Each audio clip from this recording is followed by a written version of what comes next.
안녕하세요. 20살의 상경에서 쭉 서울살이 하다가 얼마 전 고향으로 내려온 30대 여자입니다. 최근에 제 인생에 많은 변화가 생겨서 힘들었는데 부모님 집에 머무르고 있으니 아무래도 회복은 빠르네요. 저는 서울에서 대학을 졸업하고 곧바로 취직했어요. 타지에서 올라왔지만 졸업 후 자리를 빨리 잡았죠. 그래서인지 쭉 서울에서 살 줄 알았어요. 그런데 서울의 집값은 말도 안 되게 계속 오르고 내 집 마련 꿈은 점점 멀어지더라고요. 그래서 시작한 게 판매 부업이었어요.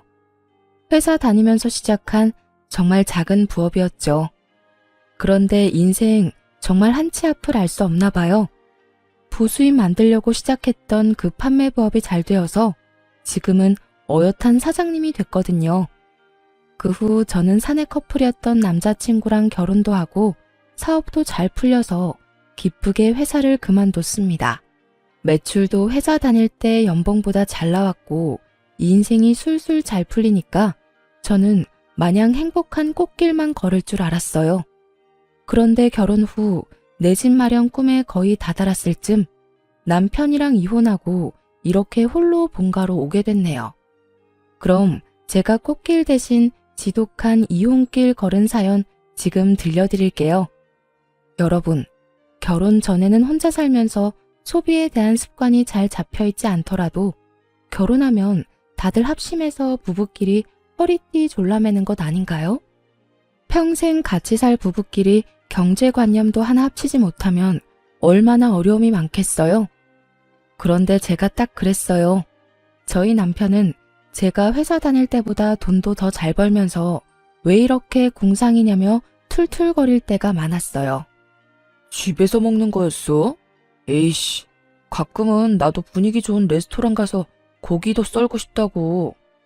남편이 오랜만에 소고기 먹고 싶다길래 일부러 비싼 한우를 사놨는데요. 집에서 고기를 구워 먹는 게 불만이었는지 고기를 굽는 저를 보며 툴툴대기 바빴어요. 안 그래도 남편이 연애할 때는 안 보이던 철없는 모습을 종종 보았던 터라 이번에도 철없는 고등학생처럼 괜히 심술 부리나 보다 싶어서 그러려니 넘기려 했죠. 그런데 그날따라 제 속을 슬슬 긁어대는데 열이 좀 받더라고요. 당신 생일 얼마 안 남았잖아. 그때 가자. 이것도 좋은 고기야. 특별히 한우로 사왔단 말이야. 좋은 고기? 당신이 사왔으면 못 뻔하지. 또 할인하는 고기 사왔지? 그리고 넌 레스토랑을 꼭 무슨 날이어야 가냐? 인생 재미없게. 아, 돈 벌면 좀 쓰는 재미가 있어야 하는데 그런 게 전혀 없잖아. 아니, 할인하는 건 사람이 못 먹는 소고기야? 일부러 시간 내서 사왔는데 말을 왜 그렇게 밉게 해? 우리 부자 아니고 그냥 평범한 서민이잖아. 당연히 레스토랑은 무슨 날이어야 가는 게 맞지. 그리고 재미가 없긴 뭐가 없냐? 통장에 잔고가 느는 재미가 있잖아. 난 잔고 보면 재밌기만 하고만 뭘. 아, 당신도 얼른 우리 명의로 된 집에서 살고 싶다며. 둘이 열심히 모아야 하루빨리 집을 사지. 하여튼 말로는 이길 수 없다니까. 아니, 난 그 과정이 이렇게 지질이 궁상일 줄은 난 몰랐지. 자유롭게 돈 펑펑 쓰는 우리 형이 부럽다. 자기야, 소고기 먹고 싶대서 소고기 사온 게 뭐 그렇게 궁상이야. 아, 먹기 싫으면 먹지 마. 당신 말하는 거 보면 뭐 어디가 예쁘다고 소고기를 사왔는지 모르겠어. 그냥 돼지고기나 닭고기 사올 걸 그랬다. 뭘 또 그렇게까지 화를 내. 아, 미안해. 내가 잘못했어. 당신도 참 그냥 남편이 푸념 조금 한 거 가지고. 남편은 제가 고기를 구우면 막상 맛있게 잘 먹을 거면서 그렇게 꼭 눈치 없는 밉상처럼 한마디씩 흘리더라고요. 아니, 저희 부부가 먹는 양이 적은 것도 아니고 레스토랑 가서 스테이크 먹으면 20만 원은 거뜬히 나오거든요. 저도 나름 감성적인 여잔데 그런 분위기 왜 안 좋아하겠어요? 하지만 저는 분위기 따지며 큰돈 쓸 바에는 집에서 한우 10만 원치 먹는 게 낫다고 생각했거든요. 그리고 분위기만 따지는 소비는 내가 원하는 내 집 마련 시기를 점점 늦추기만 할 뿐이잖아요. 뭐 남편도 언행 불일치이긴 했어도 저와 같은 꿈을 꾸고는 있었어요. 아무래도 혼자 집을 마련하기는 좀 힘들어도 둘은 좀 낫잖아요. 이제 인생의 큰 숙제인 결혼도 했으니 얼른 돈 모아서 집도 사고 무엇보다 자기 형만큼 잘 살고 싶다는 욕심이 큰 사람이었어요. 하지만 돈 모으는 과정이 폼나는 게 아니라는 걸 저희 남편은 인정하고 싶지 않은 눈치였죠.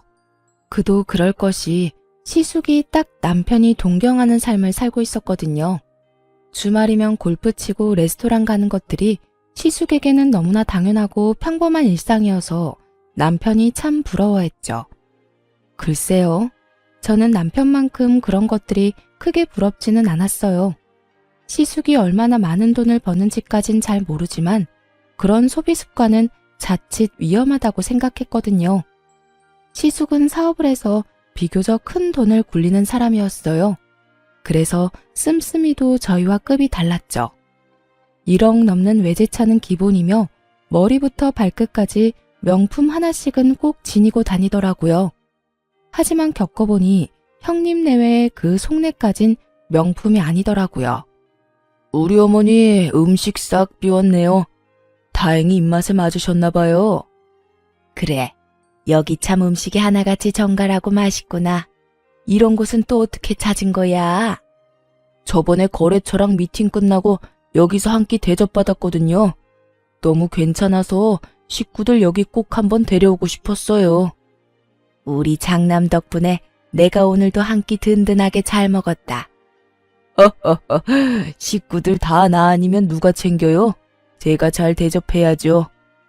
근데 말이다.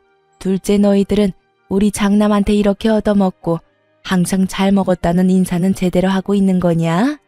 이놈아, 형이 아무리 돈을 잘 번다지만 가끔씩은 너희가 살 때도 있어야지.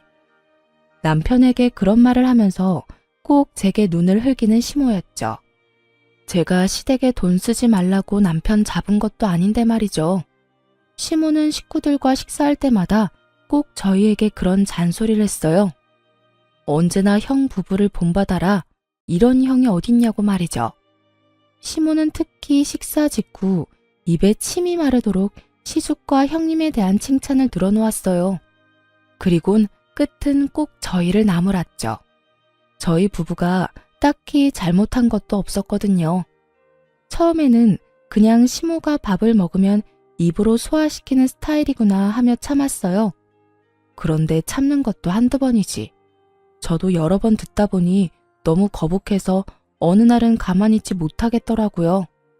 무엇보다 제겐 당당히 나설 수 있는 이유가 충분히 있었어요. 시숙은 다 같이 외식할 때면 꼭 나서서 이렇게 큰 소리치곤 했어요.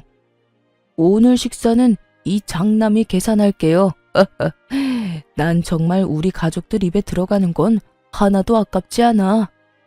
처음에는 저도 감사했는데 나중에는 그냥 엄청 웃겼어요. 자기가 식사 계산한다고 온갖 생색내며 계산하더니 막상 집 가면 남편한테 식사값의 반을 입금하라고 연락이 왔거든요. 저도 이 사실을 나중에서야 알았어요. 남편은 평소에 눈치 없이 제 속을 잘만 긁으면서 어쩜 자기 식구들 앞에서는 한마디도 못하는 거예요. 참 못났죠? 아니, 이번 식사는 진짜 아주버님이 사는 거 아니었어? 매번 왜 어머님 앞에서는 본인이 결제한다면서 큰소리치고 뒤에서 얌체같이 당신 보고 돈을 보내래? 그거야 그냥 형도 엄마 기분 좋으라고 그러는 거지 뭐. 그러니까 그게 뭐야. 사람 바보 만드는 것도 아니고. 난 더 이상 형님이랑 아주버님 장단에 맞춰주기 싫어. 게다가 어머님은 항상 우리 계산 안 한다고 눈치 주잖아. 잘못한 것도 없는데 왜 우리가 눈칫밥을 먹어야 해? 저는 아무리 생각해도 이해가 안 되는 행동을 남편은 그래도 엄마 앞에서 장남인 형의 길을 세워주는 게 동생으로서 도리라며 당연하게 생각하더라고요. 이게 다 효도라며 모질이 같은 말을 하는데 속에서 천불이 났어요. 그리고 시숙 내외가 가만히 있으면 모르겠는데요. 매번 돈은 저희랑 나눠서 내면서 양심에 찔리지도 않는지 온갖 생색을 내는 꼴이 너무 보기 싫더라고요. 심지어 자기들은 돈도 많아서 명품 휘감고 다니면서 왜 그런 거짓말을 하는지 도무지 이해할 수가 없었어요. 오늘 밥값도 또 우리 장남이 혼자 다 계산하는 거냐? 둘째 너는 형이 계산하기 전에 좀 나설 수 없어? 엥. 형, 잘 먹었어. 역시나 형 앞에서 아무 말 못하고 멍청하게 당하는 남편을 저는 힘껏 노려보면서 어머님께 사실을 말하려 했어요. 그게 아니라요, 어머님. 사실은 어머니, 또 잘 드시고 왜 그러세요? 누가 계산하는 게 뭐가 중요해요? 다들 식사 맛있게 했으면 됐죠. 맞아요, 어머님. 이 사람이 장남이니까 서방님이 계산하는 건 또 절대 못 보잖아요. 동서, 우린 정말 괜찮아. 네? 아니, 형님. 그런데 제가 억울해서 뭐라 말하려더니까 형님이 눈치채고 제 말을 딱 끊어버리는 거 있죠? 어머님, 그리고 좀 더 여유로운 쪽이 계산하는 게 맞죠. 저희는 정말 누가 계산하고 그런 거 전혀 신경 안 쓰니까 너무 그러지 마셔요. 언젠가는 서방님이랑 동서도 크게 쏘겠죠. 그치, 동서? 형님이 그 순간 제게 윙크하면서 말하는데 어이가 없어서 말문이 턱 막혀버리더군요. 그리고 어머님, 저희 남편이요. 저한테는 새 옷 한 벌 사주는 것도 아까워하는데 어쩜 식구들 챙기는 건 진짜 끔찍해요. 여보, 나한테도 좀 잘해. 허허허, 내가 항상 당신한테 고맙고 미안하지. 두 사람 정말 보기 좋구나. 둘째 너희는 이 모습 잘 보고 배워라. 에휴, 가족들한테 푼돈 아껴서 얼마나 잘 살려고 그러는지 원. 엄마, 둘째도 얼른 돈 모아서 자기 집 마련해야죠. 에이그, 그건 또 그렇네. 돈이 웬수다 웬수야. 엄마, 저희도 노력하고 있어요. 시모에게 대놓고 안 좋은 말을 듣는데도 아무 변명 없이 너털웃음 짓는 남편을 보고 저는 결심했네요. 얄미운 아주버님과 형님을 그날은 꼭 한 방 먹이기로요. 어머, 그런데 형님, 이건 또 못 보던 가방이네요. 아, 얼마 전에 아주버님 출장 갔다가 사왔다는 그 구하기 어렵다는 땡땡 명품백 맞죠? 응? 무슨 소리야, 동서. 에이, 좋은 가방 들고 계신데 티를 안 낼 수가 없죠. 그리고 저번에 전화로 말해주셨잖아요. 얼마 전에 연예인이 메고 나와서 구하기가 하늘의 별 따기라던 가방이 이거 맞죠? 아주버님 참 능력도 좋으시네요. 이 비싼 가방을 형님한테는 턱턱 사다 주시고 전화로 들었던 것보다 실물이 더 예쁘네요. 평소에 제가 궁금해하지도 않는데도 그렇게 전화를 해서는 선물 하나 받을 때마다 그렇게 자랑질을 해댔거든요.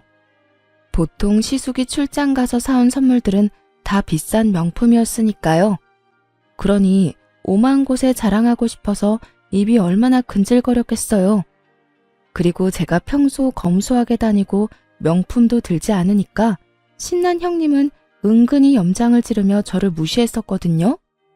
그래서 시모 앞에서도 그 명품 자랑질을 어디 마음껏 해보라고 제가 판을 깔아줬죠. 시숙 역시나 제 말에 많이 당황한 듯 보였어요. 형님은 곤란한 얼굴로 누나를 요리조리 굴려댔어요. 시숙 눈치 한번 봤다가 다시 시모 눈치 봤다가 아주 바빴죠. 에이, 동서, 무슨 소리야? 저 가방 얼마 안 해? 아, 역시 아주버님한테는 국산차 한 대 값이 그렇게 큰 돈은 아닌가 봐요. 저는 무서워서 남편이 그런 비싼 가방 사준다 해도 싫다고 거절했을 거예요. 뭐? 국산차? 네, 어머님. 아주버님 정말 로맨티스트이지 않아요? 출장 갈 때마다 어떻게 한 번도 빼먹지 않고 구하기 어려운 명품백을 턱턱 구해오시는 건지. 에이그, 여보.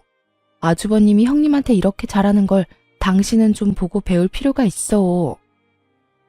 그게, 여보, 그건 지금 할 얘기가 아닌 것 같은데. 응? 뭐가? 저는 아무것도 모른다는 얼굴로 해맑게 웃었어요. 남편이 눈치 보느라 진땀 빼고 있을 때 시모는 역시나 제가 예상한 반응을 보였죠. 참나, 넌 네 애미는 생각이 안 나던? 엄마, 그게요. 애미야, 너는 네 시애미 생각 안 나던? 어머님, 그런 거 아니에요. 아니긴 뭐가 아니니? 너네 지금 늙은이는 명품이고 뭐고 그냥 돼지처럼 배만 불리면 된다 그거지? 난 뭐 먹을 줄만 알아? 좋은 가방은 나도 들 수 있는데 너넨 어쩜 내 속을 몰라주니? 무슨 그런 말씀을 하세요. 어머님, 그런 거 아니에요. 아니긴 뭐가 아니요? 그러게, 당신은 뭐하러 가방 자랑을 했어? 사실 짝퉁이잖아 그거. 그래, 엄마, 저 가방 얼마 안 해요. 그렇지. 짝퉁인데 내가 너무 오버했네. 맞아요, 어머님. 이거 가방 짝퉁이에요. 짝퉁은 무슨? 아니 정말 너희 나를 호구로 보는 거니? 명품 모르는 내가 봐도 딱 알겠다. 엄청 비싼 가방이란 걸. 그리고 저는 마지막으로 결정타까지 날렸답니다. 어머, 어머님, 제가 괜한 말을 했나 봐요. 죄송해서 어쩌죠? 그럼 오늘은 저희가 계산하고 저희는 이만 일어날게요. 매번 반반 계산해서 마음이 많이 쓰였거든요. 뭐? 아니 이건 또 무슨 소리야? 반반? 네? 그게요. 그동안 아주버님이 계산하면 저희가 항상 식사값 절반은 따로 입금해 드렸거든요. 그게 항상 마음에 너무 걸렸어요. 어머님, 많이 서운하셨죠? 한 번은 저희가 사야지 했는데 지금껏 계속 반만 계산했네요. 진실을 안 시모는 차마 장남한테 대놓고 창피 죽인 그런지 형님을 한번 째려보고 한숨을 푹푹 쉬며 자리를 떴습니다. 장남이랑 큰 며느리가 자기들 명품 살 돈은 있으면서 식구들 밥 한 끼 살 돈은 없나 보구나. 에휴. 아이고 내 팔자야. 어디 서러워 살겠냐? 형님은 시모가 무서운지 쥐 죽은 듯 잠자코 있었어요. 그런데 시모가 사라지자마자 제게 기다렸다는 듯 목에 핏대까지 세우며 따지더군요. 동서 정말 웃긴다. 여태 가만히 있다가 오늘은 갑자기 왜 나서서 집안 분위기를 이렇게 망쳐? 제가 뭘요? 저는 그냥 형님 가방이 정말 예뻐서 칭찬한 것뿐인데요. 참나, 지금 명품 가방 없다고 질투하는 거야 뭐야? 잔뜩 화난 시숙 역시 저와 남편에게 눈을 부라리며 말했어요. 가방도 가방이지만 내가 진짜 엄마 앞에서 쪽팔려서. 아니 재수씨, 이게 도대체 무슨 상황입니까? 아주버님, 혹시 밥값 이야기 때문에 그러세요? 그런데 아주버님, 어머님 앞에서는 쪽팔리고 동생이랑 제 앞에서는 괜찮으세요? 저라면 동생 앞에서 더 쪽팔릴 것 같은데. 아니 뭐요? 그렇잖아요. 매번 가족 식사할 때 계산은 같이 하면서 혼자 다 계산하는 척 하셨잖아요. 어머님한테 칭찬도 혼자 들으시고. 동서, 지금 사람 좋아 보이니까 우리가 호구로 보여? 어디 감히 윗사람한테 그런 식으로 나와? 네, 그러니까요. 저도 가만히 있으면 계속 호구될 것 같아서 그랬어요. 어머님이랑 식사할 때 매번 저희도 같이 돈 내는데 왜 어머님한테 안 좋은 소리만 들어야 하는지 이해가 안 갔거든요. 어머님이 저희 부부 나무라실 때 한 번이라도 그런 거 아니라고 아주버님이나 형님이 나서서 말해준 적 있나요? 아무튼 오늘이라도 오해를 풀어서 너무 다행이네요. 흥분해서 발음이 닿고 있는 시숙과 형님과 달리 저는 똑부러지게 흥분하지 않고 조용히 사실만 전달했어요. 그러자 시숙과 형님은 아무런 말을 잇지 못하고 붉어진 얼굴로 부들부들 대더라고요. 아무리 생각해봐도 없죠? 어머님 옆에서 저희 나무라는 거 더 거두시느라 바빴으니까요. 그렇게 둘은 바삐 자리를 떴어요. 오늘따라 왜 이렇게 요란 법석이냐며 헛기침을 하면서 사라지더군요. 그때까지 바보 같은 남편은 제 눈치만 봤어요. 괜찮아? 자기 진짜 멋지다. 우리 형한테 한마디도 안 지고 할 말 다 하는 모습 대단해. 으유, 그게 남편이 할 말이야? 너만 믿고 결혼한 내가 바보 천치다. 아무리 가족 사이라도 분명히 할 건 해야지. 앞으로 말이야, 이런 일 또 생겼는데 가만히 호구처럼 앉아있기만 해봐. 아주 그땐 그냥은 안 넘어가. 알았지? 뭐 가만히 있으면 이혼이라도 하게? 장난 아니야. 진짜 내 말 새겨들어. 당신이 중심을 잘 잡아야지. 알겠습니다. 앞으로는 잘하겠습니다. 아내 말을 새겨 듣겠습니다. 충성! 저는 그 이후로 시숙이 생색내는 꼴 안 봐서 속이 엄청 시원했어요. 시모도 더 이상 저희에게 시숙 본받으라는 잔소리를 하지 않았죠. 무엇보다 형님의 명품 자랑하는 전화가 뚝 끊겨서 너무 좋았고요. 그런데 그 사건 이후 가끔씩 보이는 남편 반응이 너무 웃기더라고요. 제가 나설 때는 가만히 있더니 자기도 막상 생각할수록 분이 났나 봐요. 근데 우리 형 진짜 생각할수록 너무한 것 같아. 내가 그동안 동생이라서 참고 말은 안 했는데 나 엄청 섭섭했어. 그날 당신이 한 방 먹여주니까 내 속이 뻥 뚫리더라. 여보, 그때 형수 당황하는 얼굴 봤어? 정말 웃기더라. 그러니까 명품 자랑도 적당히 하시지. 누군 뭐 들 줄 몰라서 안 들어? 당신이 버는 돈이 얼만데. 그래도 그동안 형이라고 형 대접하겠다고 자존심 부리지 않은 남편을 착하다고 해야 할까요? 아님 멍청하다고 해야 할까요? 저는 그냥 그때까지는 남편이 그저 짠하다고 생각했어요.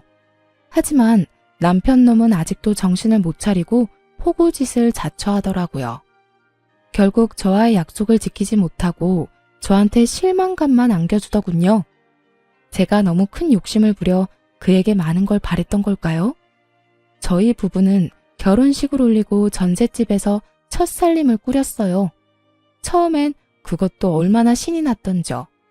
하지만 저는 그럴수록 지출을 아껴야 된다고 생각했어요. 지금처럼 전세가 아닌 저희 소유의 자가를 가지기 위해서 말이에요. 나름 먹을 거 안 먹고 입을 거 최대한 아껴서 지출을 줄여나갔죠. 정확히 말씀드리자면 남편보다 제가 더 살뜰히 아끼긴 했어요. 남편에게는 먹고 싶은 거, 할인하는 거 찾아서라도 해줘도 저는 먹고 싶은 거 한 번 더 꾹 참았죠. 그리고 요즘 중고거래 시스템이 워낙 잘 되어 있잖아요. 저희 부부는 각자 수입에서 개인 용돈 빼고 모조리 저금했는데 저는 개인 용돈이 있다 할지라도 새 옷도 안 사 입고 중고거래로 새 옷 같은 헌옷만 사 입었어요. 참 궁상맞다고 남들은 욕할 것 같지만 그렇다고 막 지저분하게 다니거나 늘어진 옷을 입고 다니지는 않았답니다. 요즘은 멀쩡한 새 옷도 저렴하게 팔더라고요. 누구는 굳이 미련하게 그렇게까지 왜 하냐 욕할지 몰라도 저는 빚 없는 저의 보금자리를 위해서 지금 당장에 헌옷을 입어도 괜찮았어요. 얼른 돈 모아서 내 집 사고 싶은 마음뿐이었죠. 그런데 이 철없는 남편은 밥 먹고도 항상 입이 심심하다며 디저트나 간식을 배달시켜 같이 먹자며 떼를 쓰더라고요. 여보, 방금 밥 먹었는데 뒤돌아서니까 금방 또 배고프네. 아, 여보, 난 매운 게 왜 이렇게 땡기지? 우리 맛있게 매운 땡땡 떡볶이 시켜 먹을까? 연애 때였으면 저도 바로 떡볶이 제안에 넘어갔겠지만 이제 가정을 이뤘고 목표가 있는 저는 의지의 대한민국 아줌마였죠. 집 앞에 분식집 아직 안 닫았을걸? 분식집에서 포장해오면 5,000원이면 먹을 수 있는데 배달 떡볶이는 너무 비싸. 이것저것 시키면 배달비까지 거의 2만 원 넘잖아. 자기 먹고 싶으면 얼른 가서 사와. 난 안 먹어도 돼. 아, 싫어. 나가기 귀찮아. 그럼 떡볶이 말고 치킨은 어때? 오랜만에 치맥할까? 시원한 생맥주도 같이 시켜서 한잔하자. 당신 아까 밥 그렇게 먹고 밤중에 웬 치킨이야. 그렇게 출출하면 내가 치킨 너겟이라도 구워줄까? 냉장고 안에 캔맥주도 있어. 남편이 배달 음식으로 유혹할 때마다 저는 배달 어플 대신 냉장고랑 식량 창고를 열심히 뒤져서 남편에게 먹을거리를 찾아줬어요. 뭐 남편은 당연히 제게 싫은 소리 했죠. 자기 개인 용돈으로 시킬 건데 왜 배달도 맘대로 못 시킨다며 엄청 짜증을 냈어요. 저는 그저 개인 용돈이라 할지라도 집에서 배달비로 허무하게 쓰지 않길 바라는 마음이었는데 말이죠. 당신 돈 아까워서 지금 그러지? 나 치킨이랑 생맥주 지금 당장 먹고 싶다고. 난 뭐 내 맘대로 배달도 못 시켜 먹어? 걱정 마. 다 내 용돈으로 시킬 거니까. 아니야. 난 그냥 집에서 배달시켜 먹는데 3만 원씩 쓰는 것보다는 나중에 나가서 그걸로 맛있는 거 사 먹으라고 그런 거지. 우리 좀 전에 밥도 배부르게 먹었잖아. 거짓말. 그냥 돈 아까워서 그런 거면서. 이뿐만 아니라 남편은 어느 날은 또 비싼 게임기를 사고 싶다. 차를 새 걸로 바꾸고 싶다. 참 여러 가지로 징징거리며 저를 괴롭혔어요. 하지만 저는 어떻게든 남편을 어르고 달래서 절약하는 데 성공했어요. 그러고 마침내 은행 대출 없이 오로지 우리 돈으로 집을 살 수 있는 날이 다가왔어요. 남편의 얼굴을 봤는데 정말 놀라서 한참을 벙쪄 있더라고요. 여보, 우리 진짜 집 생기는 거야? 은행 집은 잔뜩 있는 대출 낀 집 말고 진짜 우리 집이야? 정말 고생했다 우리. 아니 당신 덕분에 여기까지 온 거지. 그동안 내가 너무 철없게 굴었지? 미안해. 그 순간 그동안 제가 소갈이 했던 부분이 싹 해소됐어요.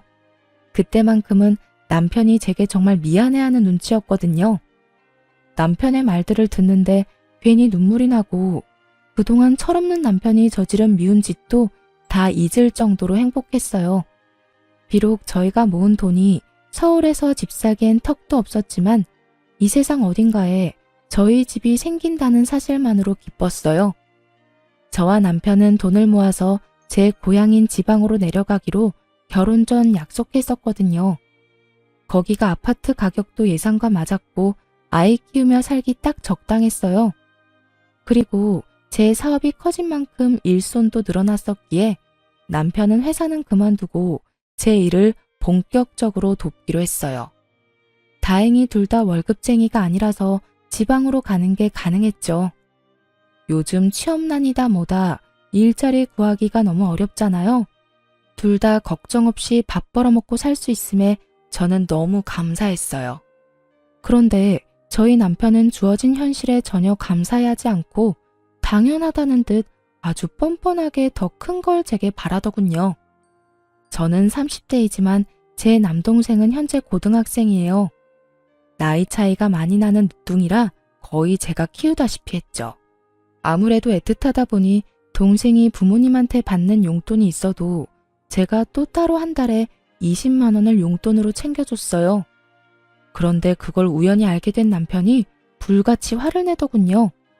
사실 제가 결혼 전부터 동생 용돈을 챙겨왔던 거라 부부가 된 후 미리 언지를 못 줘서 서운할 수 있겠다 싶었어요. 하지만 과하게 화를 내는 남편 때문에 또 마음이 확 상하더군요. 나는 게임하는 거 고작 몇만 원도 못 쓰게 하더니 자기 동생한테는 20만 원? 장난해? 당신은 동생만 중요하지? 아니, 고작 몇만 원 아니고 게임으로 결제한 거 몇십이었잖아. 심지어 한 번도 아니고 매달 결제하잖아. 게임에 쓰는 돈 좀 자제해달라고 한 게 그렇게 잘못이야? 내가 미리 동생 용돈 챙겨주는 거 말 못해서 미안해. 미안하긴 한데 이게 당신이 이렇게까지 화낼 일인가 싶어. 20만 원이면 내가 버는 돈에 비해 턱없이 적은 돈인 거 알잖아. 게다가 당신은 개인 용돈 말고 생활비에서 쓴 거고 나는 내 용돈에서 준 거란 말이야. 미안하면 미안한 거지 왜 이렇게 변명이야? 난 그것도 모르고 매일 너한테 잡혀 살았네. 몰라. 나도 이제 돈 펑펑 쓸 거니까 말리지 마. 그리고 입장 바꿔서 내가 형한테 돈 주다가 들키면 당신 가만 있을 거야? 무슨 말도 안 되는 억지야. 아주버님은 돈 많은 어른이고 내 동생은 아직 미성년자야. 용돈 필요할 나이 지나면 나도 안 줄 거라고. 그리고 내가 그랬던 건 전부 나 위해서 그랬던 것만은 아니잖아. 당신도 우리 집 이렇게 빨리 구매하게 됐다고 분명 기뻐했었잖아. 우리 둘을 위한 거였는데 항상 왜 나만 나쁜 사람 만들어 왜? 와, 이젠 자기가 잘못해놓고 큰 소리네. 종종 남편은 개인 용돈을 다 썼다며 함부로 저축 통장에 손을 댔다가 제가 엄청 화를 냈었거든요. 함께 모으는 통장이고 둘이 살 집을 사기 위해 모으는 돈인데 저 몰래 게임 아이템 결제하고 배달 음식 먹다가 여러 번 들켰어요. 저는 그거 못하게 한 것뿐이었는데 남편은 제 동생 용돈을 빌미로 잡아서 아주 큰 소리 뻥뻥 치더라고요. 속으로 참 막막했어요. 아직 자식을 기른 적은 없다만 못난 아들 하나 데리고 있는 심정이랄까요? 한참 어린 제 동생보다 더 철없어 보였으니 이런 남자인 줄 알았다면 결혼까진 안 했을 텐데 속으로 이런 생각을 수십 번도 넘게 했네요. 하지만 이미 결혼식도 치렀고 이런 게 이혼 사유가 된다고 생각하진 않았어요. 철없는 남편일지라도 사랑해서 결혼한 건 사실이잖아요. 애써 남편의 좋은 점을 떠올리며 긍정적으로 생각하고 넘겼어요. 그런데 이런 제 노력에도 불구하고 넘길 수 없는 큰 고비가 찾아오더군요. 남편과 말다툼하고 며칠 뒤였어요. 서로의 답답함에 대화도 제대로 안 했었거든요. 그래서 서로 서먹한 상태 그대로 시모 생일을 맞이했어요. 어쨌거나 남편은 제가 동생한테 용돈 20만 원 주는 게 서운하다 했으니 이번엔 제가 먼저 시모 생일을 제대로 챙겨주면 남편도 화가 풀릴 거라 생각했어요. 어머님, 생신 정말 축하드려요. 고맙다. 제가 아직까지는 어머님 취향을 잘 몰라서 용돈 준비했어요. 다음에는 어머님 취향 잘 공부해서 센스 있게 선물로 드릴게요. 그때 제가 시모의 생일 용돈을 준비했다고 하니까 남편은 제게 소리 없이 입모양으로 얼마냐고 묻더군요. 저도 마찬가지로 입모양으로 100이라고 말하자 남편은 뭔가 마음에 안 든다는 듯 아리송한 표정을 지었어요. 식사 끝나고 저랑 같이 백화점 가요, 어머님. 제가 가서 마음에 드는 가방 하나 사드릴게요. 용돈도 모자라서 가방?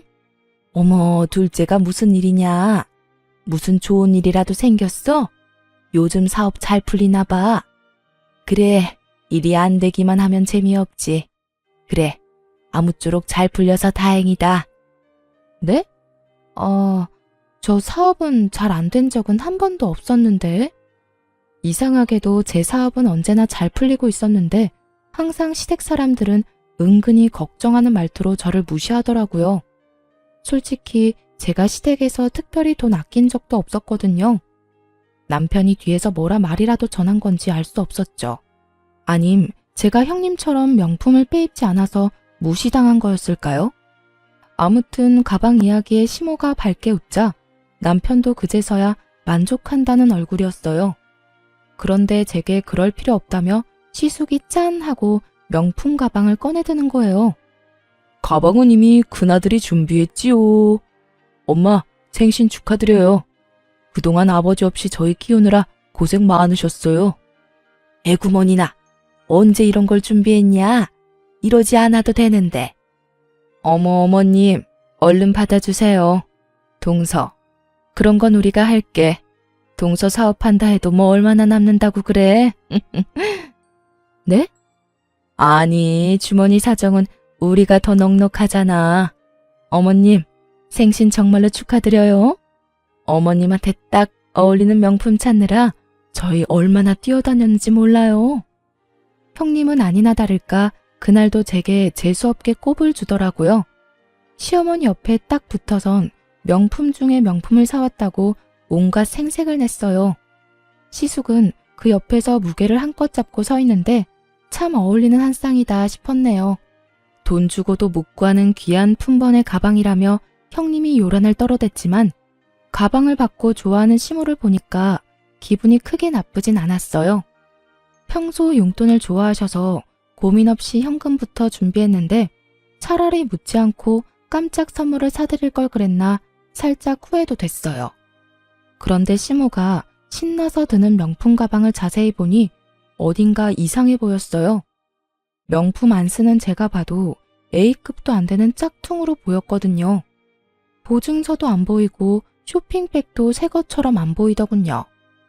나이 든 시어머니가 눈도 어둡고 평소에 명품 쓴 적도 받아본 적도 없으니 제대로 알 리가 있나요? 저렇게 펄쩍 뛰며 좋아하시는데 차마 나서서 사실을 밝힐 수도 없고 괜히 형님만 조용히 노려봤네요. 차라리 제가 용돈 드리지 말고 그 돈까지 보태서 짝퉁 말고 더 좋은 가방이나 지갑 사드릴 걸 그랬나 후회가 되더라고요. 아무것도 모르고 짝퉁을 받고 기뻐하는 시모를 보며 속으로 참 짠하다고 생각하고 있었는데 이번엔 시모가 무슨 일인지 제 돈봉투를 웃으며 거절하는 거 있죠? 둘째 아가, 용돈은 됐다. 오늘은 그저 네 마음만 받으마. 시모가 그럴 리가 없는데 예상치 못한 반응이 나오자 당황스러워서 오히려 제가 뭘 크게 실수했나 싶었어요. 생일인데 현금만 딸랑 준비한 게 서운해서 그런가 싶었는데 아주 시모가 하는 뒷말이 너무나 충격적이었어요. 짠한 감정은 순식간에 저 멀리 사라졌거든요. 아, 너네가 장남 사업자금 보태기로 했다며? 근데 내가 어떻게 염치 없이 용돈을 받겠니? 둘째야, 참 잘 결정했다. 아가, 너도 사업하니까 잘 알겠지? 가족사이긴 하지만 이것도 투자라고 생각해. 우리 장남이 원금보다 분명 배로 돌려줄 거야. 그럼 가족이라면 이렇게 서로 어려울 때 도와야지. 나한테는 그게 선물이야. 그러니 내 용돈은 됐다. 너도. 네? 어머님 그게 도대체 무슨 말씀이세요? 제가 돕다뇨 뭘. 저는 너무 놀라서 목소리는 물론이고 몸이 벌벌 떨리기 시작했어요. 남편은 그런 저를 보고도 태연하게 이렇게 말했죠. 우리 집 살 돈 잠깐 형한테 빌려주기로 했어. 뭐? 왜 나한테 말 안 했어? 며칠이나? 며칠이라니? 3억 다시 받으려면 좀 시간 걸리지. 세상에, 정신 나간 남편놈이 아파트 계약금 자그마치 3억을 저와 상의도 없이 시숙에게 사업자금으로 빌려주기로 했다는 거예요. 저는 그 순간 이성의 끈이 딱 풀렸어요. 그동안 참았던 울분도 함께 터졌죠. 아주버님한테 그런 푼돈이 왜 필요해? 아주버님, 돈 많은 거 아니셨어요? 형님 입이 있으시면 말을 해보세요. 아까 저보고 여유 있다고 하셨잖아요. 그렇게 은근히 저 무시할 때는 언제고 갑자기 집 살 돈을 빌려달라고요? 다시 갚을 능력은 되시고요. 야, 우리 형이 우리 돈 떼먹었어? 왜 이렇게 막말이야? 그리고 넌 네 동생 달에 20만 원씩 용돈 주면서 이건 또 용납이 안 돼. 심지어 우리 형은 네 동생처럼 날름 돈만 받는 게 아니라 빌리는 거라고. 나중에 이자 쳐서 다 갚을 건데 뭐가 문제야? 그거랑 이거랑 같아? 미쳤어 당신? 그동안 우리가 이 집 사려고 얼마나 고생했는데 주말마다 골프 치러 가는 당신 형이 뭐가 아쉬워서 우리한테 3억을 빌려? 은행한테 빌리라 해. 참나, 뭐가 어째? 가만 듣다 보니까 기가 막혀서 넌 네 동생 뒷바라지를 결혼해서도 하고 있었냐? 그게 무슨 못 배워먹은 행동이냐? 넌 이제 엄연히 우리 집 식구다. 어디 친정 식구만 뒤에서 몰래 챙기려고. 그리고 올랑 3억 가지고 어디 유세야? 넌 시댁이 우습냐? 어머님, 3억이에요. 그게 비교가 되나요? 그리고 결혼했다 해도 친정이 남이 되는 게 아니잖아요. 네, 우스워요. 너무너무 우습네요. 무엇이라? 시모는 그 자리에서 저를 잡아먹을 듯이 달려들어 호통을 치더군요. 여러분, 20만 원이랑 3억이 같은 선상에서 비교할 게 되나요? 아무리 빌려준다지만 최소한 저랑 상의는 했어야 하잖아요. 당연히 그 3억에는 남편보다 제가 더 지분이 많았고요. 무엇보다 남편이 저와는 아무런 상의 없이 집값을 시댁에 홀랑 다 넘겨줄 계획을 하고 있었다는 게 너무 소름 끼쳤어요. 당신한테 미리 말 못한 건 내가 미안해. 근데 집에 가서 따로 이야기하면 되는 걸 이런 날 꼭 여기서 이런 식으로 싸워야 직성이 풀려? 그리고 막말로 내가 진작 털어놨어도 당신이 쉽게 허락했겠냐고. 설마, 아니지? 그래, 아파트 잔금 안 넣었어. 설마 했는데 시모 생일이 아파트 잔금 치르는 날짜였거든요. 여태 안 치르고 이놈이 그걸 시숙에게 넘겨줄 생각을 하고 있었더라고요. 정말 미쳤어, 당신. 그동안 미운 짓 해도 나쁜 짓은 안 해서 참았어. 근데 이렇게 내 뒤통수를 쳐? 제가 참다 못해 소리를 지르자 시모가 좋은 날 분위기 망치지 말라며 오히려 큰 소리를 치는데 하는 말이 참 가관이었어요. 참나, 우리 집에 들어와서 다시 열심히 모으면 그깟 지방 아파트 한 채는 금방 산다. 뭘 사 먹게 그렇게 발발 떨고 난리야? 역시 너는 그릇이 너무 작다. 그러니까 사업에 통 발전이 없는 거야. 우리 장남처럼 배포가 커야지. 그리고 이참에 너 부족한 살림도 나한테 배우고 얼마나 좋은 경험이야? 그런 와중에도 형님은 시모 뒤에 숨어서 아무 말 안 하고 새침하게 있더군요. 시숙도 헛기침을 하며 사과나 부탁의 말 없이 통보하듯 금방 쓰고 돌려주겠다 말했어요. 상식이 안 통하는 시댁 식구들과 정말 답이 없는 남편을 보니 저는 이쯤에서 결혼 생활 마무리해야겠다 싶었어요. 그동안 사치 부리고 돈도 물쓰듯 함부로 쓰는 걸 두 눈으로 다 봤는데 제가 뭘 믿고 피 같은 돈을 맡기겠어요. 그리고 제가 왜 멀쩡한 제 집 두고 시댁에 들어가 시집살이를 해야 되는지. 더 이상 볼 것도 없던 저는 그 자리에서 일어나 곧장 남편 싸대기를 날리며 선언했네요. 이혼해. 징글징글하다 아주. 너도 너네 식구들도 하나같이 다 꼴도 보기 싫어.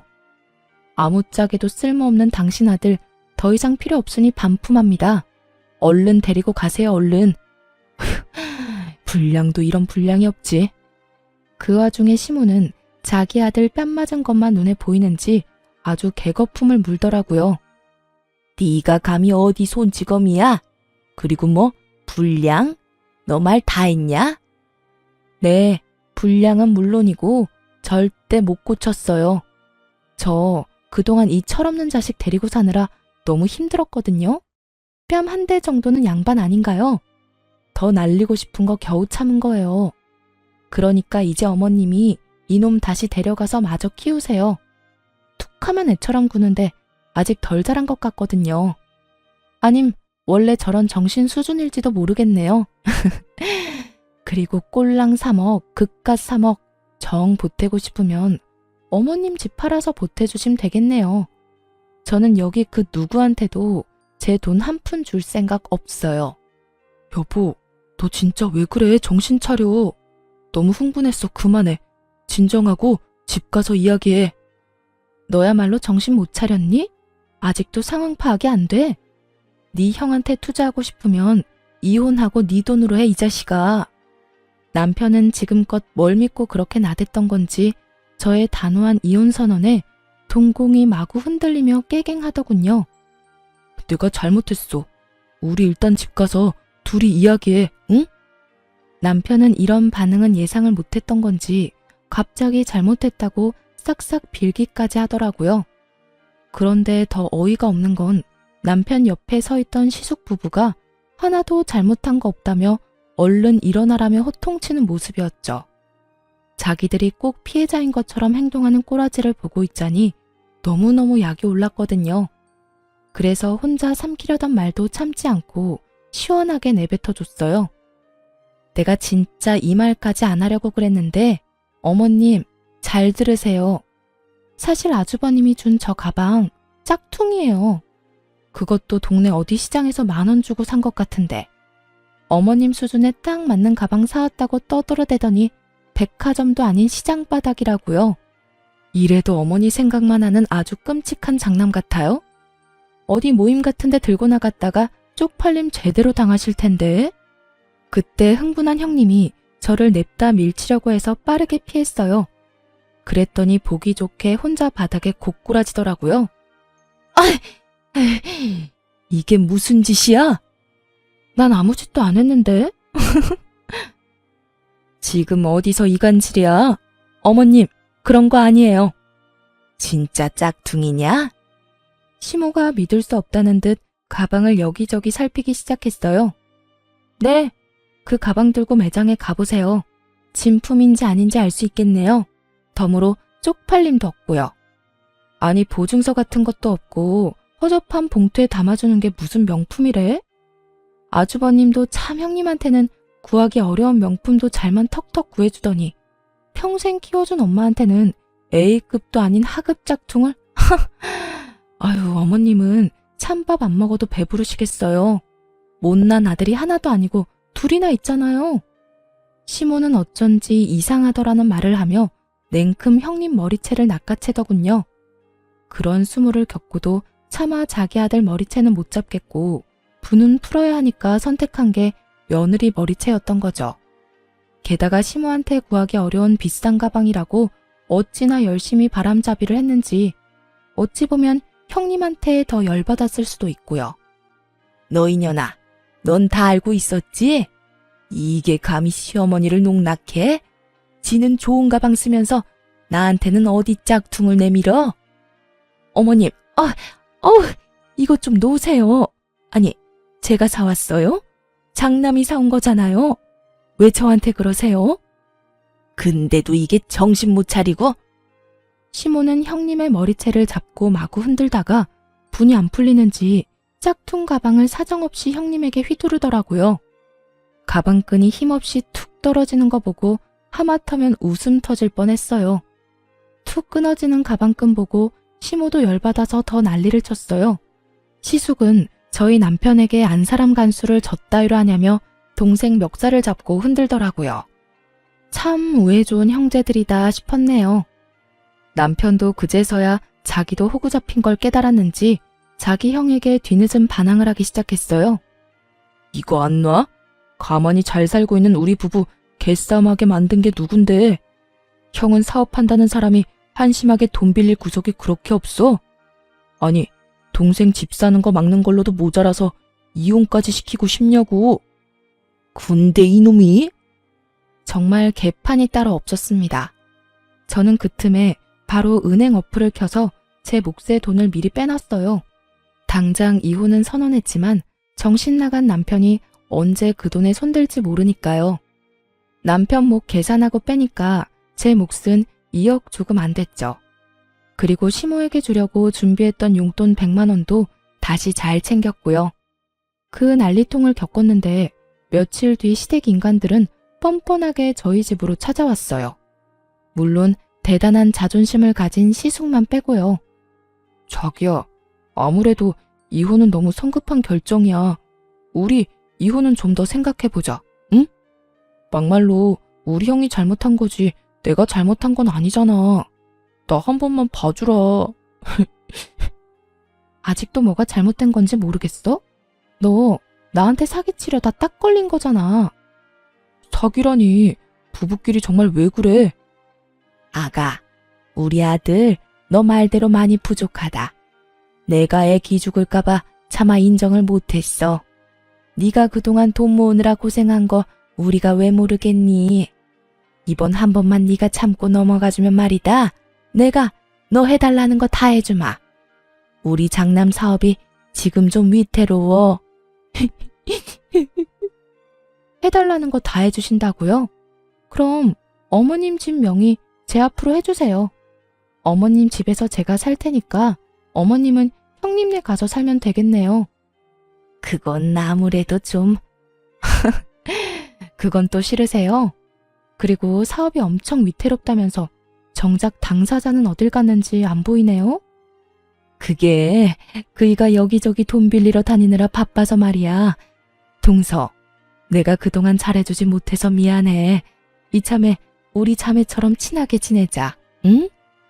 남편, 시모, 형님 셋이 제 앞에 무릎 꿇고 싹싹 비는데 저는 그 모습들도 그저 가증스럽기 짝이 없더라고요. 결국 제 돈이 필요해서 미안한 척 연기하는 거니까요. 제게 돈 아끼고 궁상이라고 눈치 줄 때는 언제고요. 사정 들어보니 도와준다는 사람들이 갑자기 다 등을 돌려서 가족들이 도와주지 않으면 아예 망하기 직전이었어요. 그러게 얼마나 주변에 못했으면요.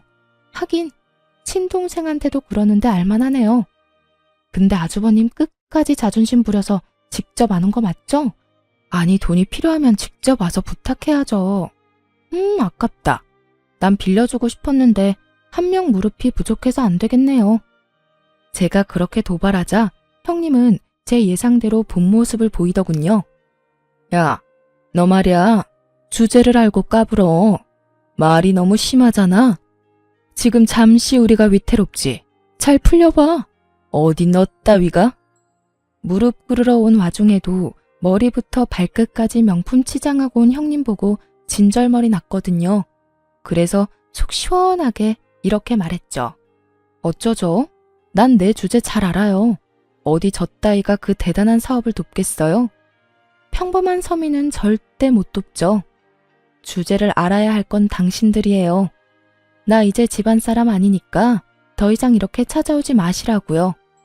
그리고 심한 건 내가 아니라 그쪽이죠. 남편 망할 위기에 온갖 명품 휘두르고 뭐해요? 나한테 구걸하기 전에 당신 집에 있는 그 명품들이나 가져다 팔아요. 뭐라고? 어디 자존심 부려? 지금 네가 큰 소리 칠 때야? 어머님, 네가 사치만 안 했더라도 장남이 현금이 모자랐겠어? 어머님, 저만 그 돈 썼겠어요? 장남이 유흥하느라 다 썼네요.